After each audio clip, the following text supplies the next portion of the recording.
Okay, thank you for joining us on clickorlando.com. I am News 6 morning anchor Kirsten O'Connor alongside our legal analyst Rick Jansha, longtime attorney here in Orlando, and we are talking about Tuesday of the first full week of the North Salmon trial. We are going into a new day, which will, I'm sure, include a lot of new information. We got a lot of new information yesterday, and the government essentially laid out their case. Yes. Yesterday, the government put on its most crucial piece of evidence, the statement given by Noor Solomon, or the alleged statement given by Noor Solomon to the FBI, which laid out her knowledge. And if the statement is true, and if that's her true words and accurate, she knew in advance that he was going to attack the Pulse nightclub. Yeah, so this was not her writing.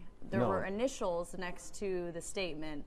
Can you tell us a little bit about how the defense plans to kind of analyze the statement? Yeah, well, first, it's important to note that the FBI agent said she was too nervous to make and to write, so he wrote it. The defense is going to say that these weren't her own words, that the FBI would take what was hours of conversation and narrow it down into a paragraph and say, okay, is this accurate? If so, initial by it. So the nuances of how it's said and actually what was said, we'll never know because they didn't record it. You know, what we have is a summary by the FBI agent of what he believes she told him, and he got her to agree to it. Now, does the FBI typically record these types of interviews? As a general rule, the FBI doesn't record interviews, except in this case, he was a polygrapher, a polygraph examiner, and he stated that his protocol is to record those. You know, the pre-test, the test, and then the interview afterwards.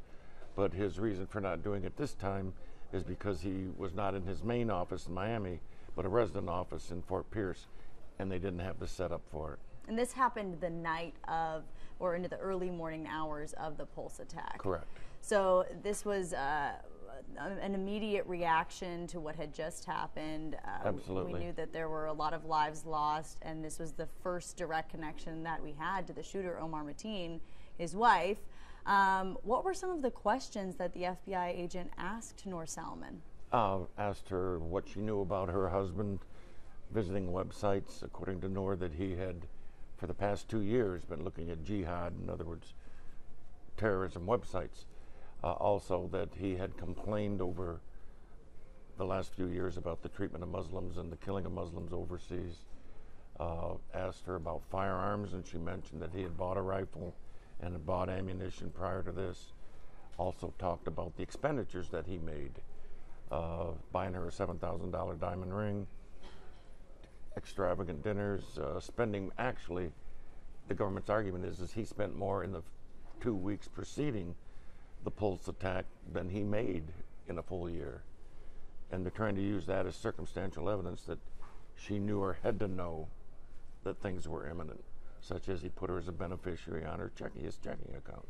So for the jurors who are listening to this and reading through, I know some of them actually asked to be given the written testimony because they were going line by line yesterday. Yeah, absolutely.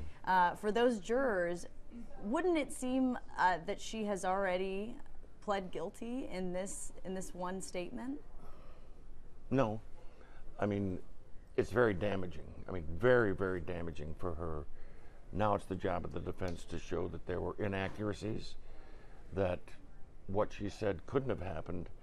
So they're going to be contradicting her statement, which normally wouldn't be a good thing, but in this case shows that they weren't by the Pulse nightclub, that her husband went to Disney Springs first, that it was Disney Springs, the Eve nightclub, and the Pulse was the last choice. I mean, so their job is all they have to do is create reasonable doubt.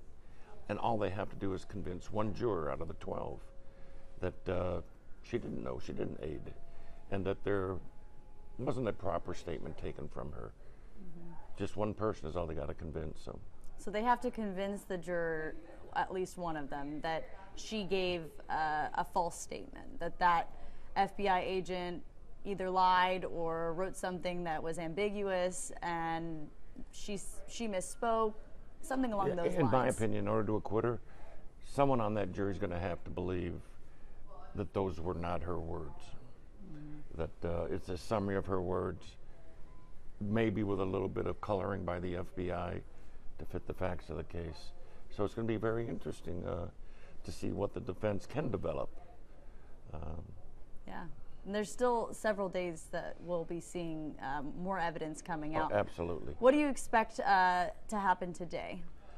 They'll probably call other agents that were also there during the interview process to testify concerning the surroundings, that there was not, in fact, a room set up with recording equipment. And they'll also now start going through what evidence they were able to confirm, like he did spend this money, he did put her as a beneficiary on the bank account, he did buy her jewelry, he did go to the shooting range. You know, so what they'll try to do is, the statement of Noor Solomon is the framework. Now they're going to start building the bricks, if you will, the individual facts that what they believe confirm the accuracy of her statement. So we'll hear from more FBI agents potentially. Correct. Speaking of that, let's talk about this particular FBI agent who testified yesterday.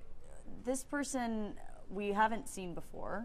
This was one of our first looks. We had some footage of him walking into the courtroom.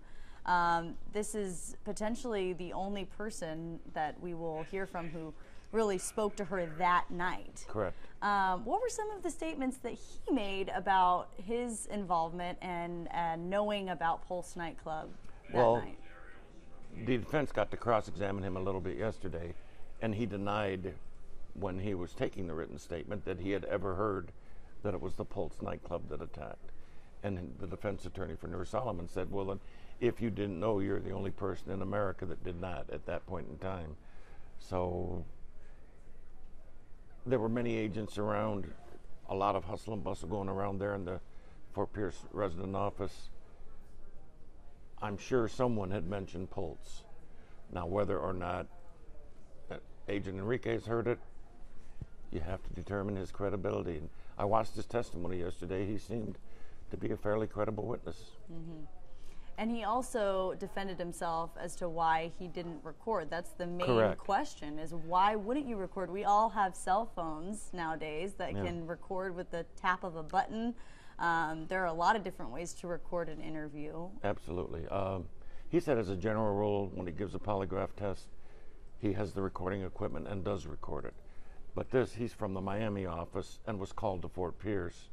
So he had to get up early in the morning, drive over there, and then to start the interview process, and that resident office wasn't equipped with the recording equipment. I find it hard to believe that there wasn't a tape recorder or a cell phone in there that could have recorded it. But you know, hindsight's 20/20. I'm sure that they wish now that they would have recorded this statement. And if they had recorded the statement, we know that it was about a 15-page, statement. It probably would have been much longer. Yes, oh, absolutely. I mean, she was questioned for hours, and then they encapsulated it into something that takes 5 minutes to read. Mm-hmm. So,